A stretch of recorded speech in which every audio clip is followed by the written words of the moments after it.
যাদের শরীরে দুইটি দাগ আছে ওই শরীর কখনো জাহান্নামে যাবে না, সে অবশ্যই জান্নাতে যাবে।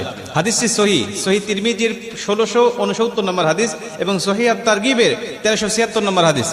হযরত আবু উমামা রাদিয়াল্লাহু তাআলা আনহু হাদিসটা বর্ণনা করেছেন। রাসূল সাল্লাল্লাহু আলাইহি ওয়াসাল্লাম বলেন, যাদের শরীরে দুইটা দাগ আছে এবং যাদের শরীর থেকে 2 ফোঁটা তরল পদার্থ নির্গত হয় ওই শরীর কখনো জাহান্নামে যাবে না, সে অবশ্যই জান্নাতে যাবে এবং আল্লাহ পাকের কাছে এই শরীরটা সবচেয়ে প্রিয় শরীর। রাসূল সাল্লাল্লাহু আলাইহি ওয়াসাল্লাম বলেন, 1 নম্বর দাগ হলো যে ব্যক্তি জিহাদের ময়দানে আল্লাহকে খুশি করার জন্য, আল্লাহর দ্বীন কায়েম করার জন্য অথবা আল্লাহর সন্তুষ্টির জন্য যে ব্যক্তি বাতিলের মোকাবেলা করতে গিয়ে শত্রু পক্ষের আঘাতে তার শরীরে ছোট্ট একটা দাগও যদি বসে যায়, এই দাগটা কিয়ামতের ময়দানে সুপারিশ করে বা এই দাগটা থাকার কারণে কিয়ামতের ময়দানে আল্লাহ পাক তাকে জান্নাতে দিয়ে দিবে। নবীজি সাল্লাল্লাহু আলাইহি ওয়াসাল্লাম বলেন, 2 নম্বরে ফরজ ইবাদত সমূহের কোন একটি দাগ যদি তার শরীরে দেখা যায়, যেমন নামাজ পড়তে পড়তে সেজদা দিতে দিতে কপালে